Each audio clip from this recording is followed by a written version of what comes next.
그래서 어떤 부분을 통합 돌봄이라고 하고 어떤 쪽으로 정책을 만들어 가는지 먼저 설명 부탁드립니다. 통합 돌봄이라는 것이 이제 새로운 하나의 서비스로 생각이 될 수 있는데 그것이 아니라 통합 돌봄이라는 것은 이거는 사실 모두의 문제입니다. 그렇죠. 이 네. 서비스뿐만이 아니라 네. 정부가 주는 많은 서비스가 어디에 뭐가 있는지 모르겠어요.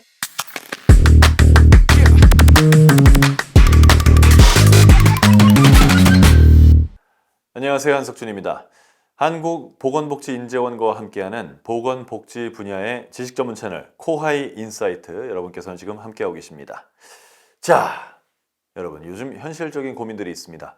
연로하신 우리 부모님을 어떻게 모셔야 할까? 또 부모님 입장에서는 내가 어디서 어떻게 살아야 아이들에게 짐이 되지 않을까? 이런 고민들을 하게 됩니다. 요즘 사회의 변화와 아주 강력하게 맞닿아 있는 내용이죠. 고령화, 또 1인 가구의 증가, 이런 현상 때문에 예전엔 없던 이런 고민들을 요즘은 조금 더 많이 하고 살게 됐습니다. 이런 부분을 연구하기 위해서 통합 돌봄이라는 정책이 생겼고, 또한 정책이 보다 더 우리의 국민의 삶에 맞닿게 진화했으면 하기 위해서 정말 많은 사람들이 여기서 연구를 하고 있습니다. 오늘은 이 부분을 중점적으로 파헤쳐 보겠습니다. 오늘 이런 이야기를 집중적으로 나눠볼 텐데요. 전문적인 인사이트를 전해주실 그런 분을 모셨습니다. 한국보건복지인재원의 배지영 교수님 모셨습니다. 어서 오십시오. 안녕하세요. 자, 일단 통합 돌봄 이 부분이 이제 점점 중요해지고 있습니다. 여기에 대한 이야기를 좀 해볼 텐데 용어 자체가 낯설어요. 왜냐면 없었으니까요. 그래서 어떤 부분을 통합 돌봄이라고 하고 어떤 쪽으로 정책을 만들어 가는지 먼저 설명 부탁드립니다. 통합 돌봄이라는 것이 이제 새로운 하나의 서비스로 생각이 될 수 있는데 그것이 아니라 통합 돌봄이라는 것은 다양한 돌봄 서비스를 개인을 중심으로 통합한다라는 개념입니다. 그리고 실제 이 개념은 3월부터 시행되는 의료 요양 등 지역 돌봄의 통합 지원에 관한 법률에 그 내용들이 잘 드러나 있는데요. 예방적 건강 관리부터 생애 말기 돌봄까지 대상자의 특성과 욕구에 따라서 필요한 서비스를 통합 지원한다라는 것이 이제 이 법률의 중요한 내용이 됩니다. 또한 새 정부의 국정과제에 내가 살던 곳에서의 통합 돌봄이라는 과제가 담겼는데요. 여기에서 이제 살던 곳이 좀 강조됩니다. 기존에 이제 노쇠나 장애 이런 어려움으로 인해서 일상생활에 좀 불편이 생기면 결국은 요양병원이나 시설에서 생을 마감하시는 일들이 좀 많이 있었습니다.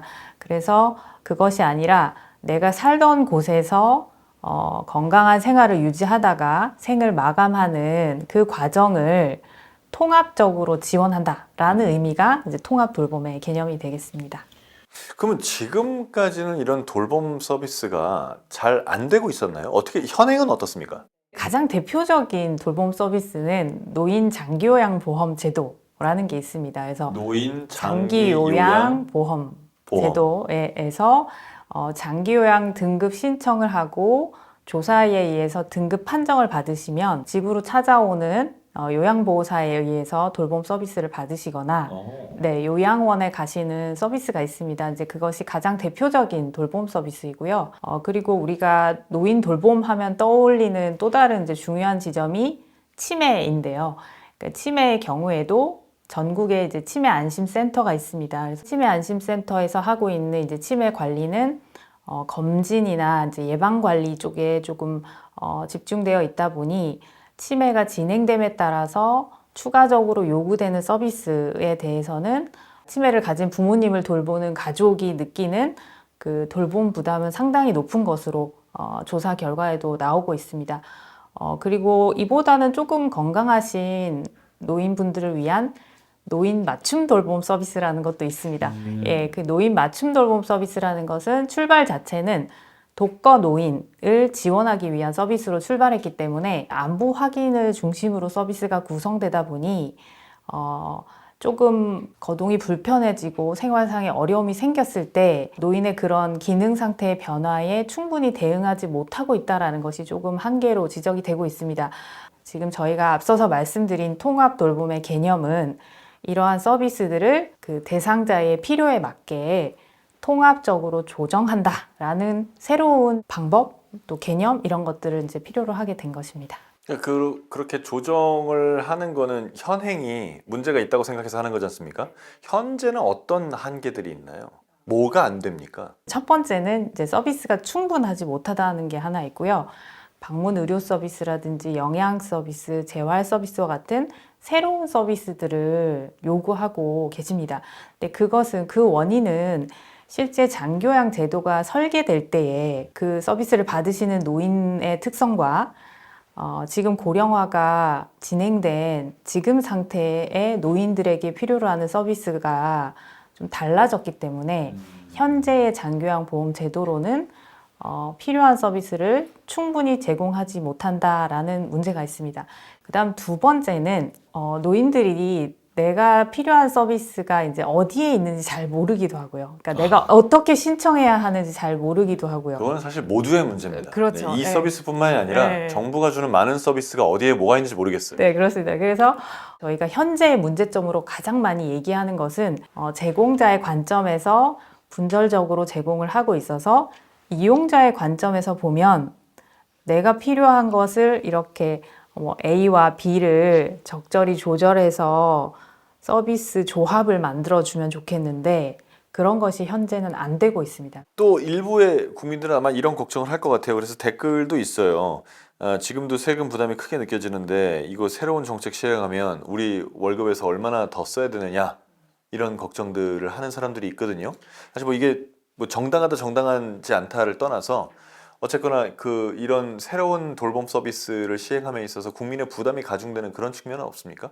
좀 단기적으로는 예산도 투입되어야 하고 부담이 될 수도 있습니다만 장기적으로 보았을 때는 현재와 같은 구조로 우리가 제도를 지속하게 될 경우 의료비 부담이라든지 또 장교양 부담은 계속 증가할 것입니다. 노인이 많아지고 있고 또 노인이 오래 살고 계시기 때문에 그래서 실제 우리의 부담은 계속 될 것인데 그렇다면 지금 이 정책이 더 부담이 될 것이냐 아니면 실제 어떤 새로운 전환이 될 것이냐라는 점에서 저희가 그간에 전국 지자체가 아닌 이제 일부 지자체에서 이 정책을 실험을 했습니다. 그래서 그 시범 사업이라는 형태로 실험을 했을 때 그 성과들이 이제 측정되고 보고되었는데요. 살던 곳에서 좀 더 오래 살게 되셨는지 그런 재가에서 머무시는 시간들을 측정해 보니 더 많이 머무시게 됐다라는 성과들도 있고 두 번째 의료비 측면에서도 실제로 이분이 요양병원에서 내가 원치 않는 상황에서도 이제 요양병원에서 생을 마감하시게 되면 의료비를 많이 지출하시게 됩니다. 그런데 말씀드린 것처럼 통합 돌봄을 통해서 집에서 필요한 서비스들을 받을 수 있도록 지원을 하니 의료비가 절감되는 효과들이 나타났습니다. 그래서 네, 실제로 당분간은 이 제도를 정착시키고 또 돌봄 서비스를 확충하는 과정에서는 예산 부담은 없을 수 없겠지만 장기적으로 저희가 지금 제도를 전환하는 것이 반드시 필요한 이유는 이걸 그대로 두었을 경우 우리의 세금 부담은 더 커질 수 있다라는 점입니다. 그래서 지금의 이 전환이 이제 꼭 필요하고 특히 저희가 중요하게 보고 있는 시점이 이제 2030년인데요. 네. 2030년은 베이비붐 세대가 75세가 되시는 시점입니다. 75세는 저희가 흔히 이제 돌봄 수요가 좀 증가하는 후기 고령 층으로 좀 분류합니다. 그래서 베이비붐 세대가 75세가 되는 2030년까지 방금 말씀드린 이 통합 돌봄 체계를 잘 안착시키는 것이 장기적으로 보았을 때는 우리의 세금 부담을 어쩌면 더 줄일 수 있는 것이 아닌가 그렇게 보고 있습니다. 아까 그 인구 비례를 생각했을 때 그 걱정이 되겠군요. 그러니까 우리가 전쟁 끝나고 1955년부터 아이들이 엄청 많이 태어나기 시작했는데 그분들이 5년 후에 75세가 된다 이거죠? 네네. 그러니까 그분들이 65세가 되기 시작한 시점부터 네. 한국의 이제 고령화를 심각하게 또 이야기를 했었거든요. 네. 그런데 실제로는 노인으로 생각하시지 않고 뭐 그래서 실제 노인 연령을 증가시켜야 한다 뭐 이런 논의도 있는 것처럼 네. 그런데 이분들이 75세가 되는 시점은 좀 또 다른 이슈라는 겁니다. 그게 이제 돌봄 수요가 좀 많아지는 시점이기 때문에 그 시점까지 저희가 앞으로 5년이 남았어요. 그래서 그때까지 이 통합 돌봄이라는 것이 잘 작동할 수 있도록 지원할 필요가 있다 이렇게 보고 있습니다.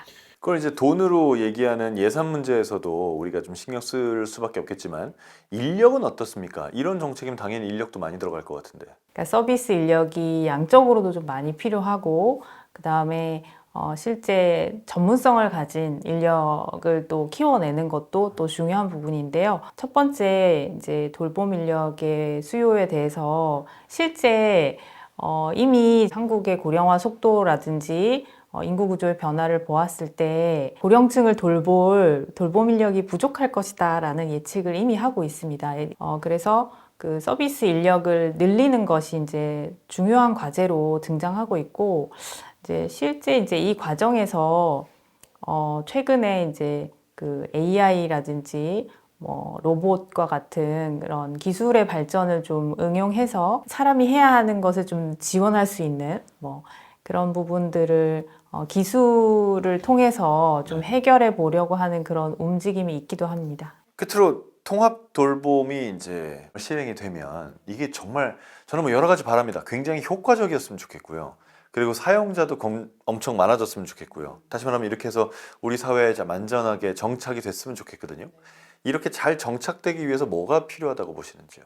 지금까지는 이제 내 일을 내가 하는 방식에 익숙하다면 이제는 함께 일을 해야 한다라는 것입니다. 그 함께는 말씀드린 통합 돌봄의 대상자가 되는 이 어르신의 필요를 지원할 수 있도록 협력해서 또 조정할 수 있어야 되겠죠. 내 것만 주장하면 안 되고 조정해서 이 어르신의 필요를 지원할 수 있도록 함께 일하는 것들을 많이 요구하고 있습니다. 그래서 저희가 그 일을 지원하고 실제 통합 돌봄이 잘 안착될 수 있기 위해서는 결국 그 일을 하시는 분들의 어떤 관점과 또 전문성이 이제 대단히 중요하기 때문에 그런 부분들을 지원하는데 저희도 역할을 다 하도록 하겠습니다.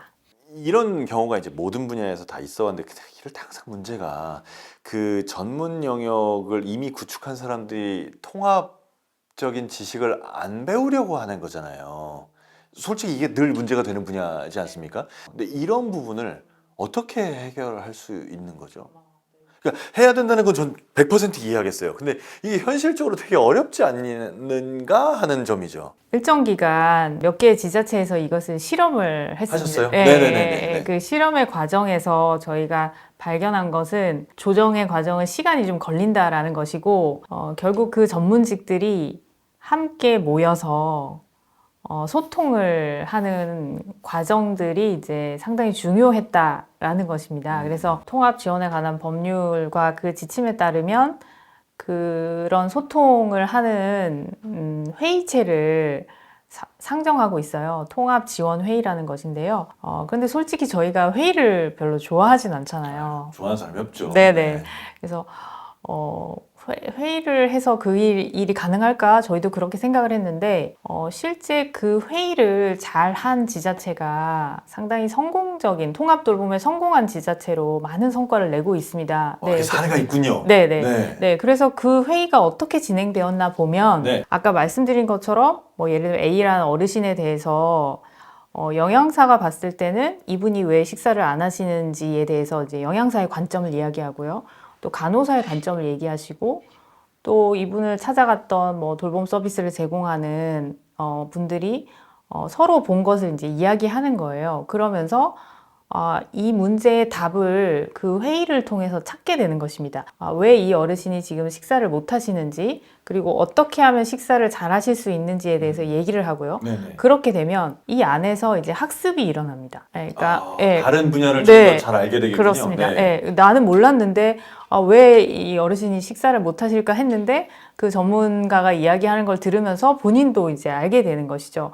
그러니 이 회의가 다만 회의가 아니라 뭔가 나도 배우는 것이 있고 또 나도 얻어가는 것이 있다 보니까 다음 회의에 오고 싶은 어떤 회의가 되는 것입니다. 네. 그래서 그런 회의로 소통이 일어나고 실제적인 조정도 일어나야 되겠죠. 저는 뭐 제가 뭐 그렇게 오랜 세월이 지나지 않아서 이거 해당자가 될 거기 때문에 오늘 통합돌봄 서비스라는 걸 들으면서 이게 반드시 좀 잘 정착했으면 좋겠다라는 생각이 들거든요. 제도도 신경 써서 잘 하신 것 같고. 그럼 이 제도가 잘 정착이 돼서 우리의 노년 인구들이 조금이라도 더 건강하고 행복하게 살기 위해서는 어떤 부분이 좀 중요할까요? 결국은 이 일을 사람이 하는 것이기 때문에 저는 이 일을 하는 분들이 제일 중요하다고 생각합니다. 아무래도 제가 보건복지인재원에서 일하다 보니까 이 일을 하시는 분들을 아무래도 오래 만나다 보니까 좀 더 그럴 수 있을 것 같은데요.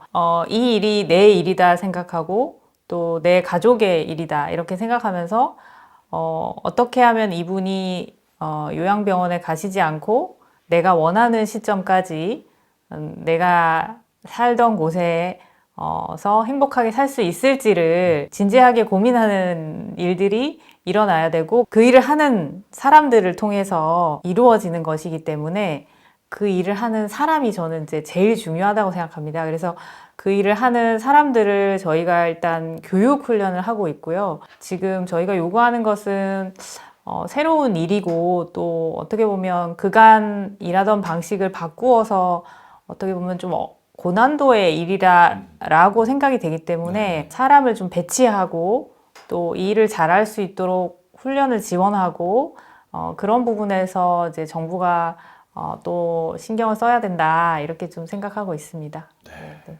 오늘 코하이 인사이트에서는 한국보건복지인재원의 배지영 교수님 모시고 이 새로 시행되는 정책 통합 돌봄에 대한 이모저모에 대해서 살펴봤습니다. 고령화 사회 우리가 말은 많이 하는데요. 사실 이게 이제 우리에게 피부로 와닿을 날이 그렇게 머지 않았습니다. 그래서 지금까지 하고 있는 정책만으로는 조금 부족할 수 있다라는 판단에서 나온 게 이 통합돌봄 정책이라고 생각을 하고요. 그렇기 때문에 더욱더 이 통합돌봄 정책이 우리 사회에 좀 성공적으로 정착을 해서 더 이상 노년이 사회의 짐이나 혹은 사회에서 살아가기 힘든 존재나 혹은 개인적으로도 내가 왕년에 이랬다라는 생각만 가지면서 살아가야 되는 그런 분들이 아니라 그때부터 새로운 행복과 새로운 인생을 살 수도 있는 또 다른 형태의 인간의 삶으로 정착될 수 있게 만드는데 이 통합돌봄이 큰 역할을 하지 않을까라는 생각이 듭니다. 앞으로도 우리 국민 여러분께서도 이 통합돌봄 정책이 어떤 정책이고 나나 혹은 내 주변에 나의 부모님이나 나의 뭐 삼촌들에게도 어떤 식으로 도움을 줄 수 있는 건지 한 번쯤 알아보시는 것도 꼭 필요한 과정이 되지 않을까 싶습니다. 오늘 보건복지 전문 지식 채널 코하이 인사이트 한국보건복지인재원의 배지영 교수님과 함께 했는데요. 저희 보건복지 전문 채널 코하이 인사이트는 앞으로도 이 보건복지 분야의 여러 가지 현안이나 정책에 대해서 관심을 갖는 국민 여러분들에게 수준 높은 지식을 전해드리기 위해서 최선의 노력을 다할 겁니다. 앞으로도 이 채널 여러분께서 계속해서 사랑을 갖고 구독해 주시면 대단히 감사하겠습니다. 자, 통합 돌봄 정책에 관한 이야기를 해보는 시간이었습니다. 오늘 이 시간 여기서 마무리 짓겠습니다. 고맙습니다.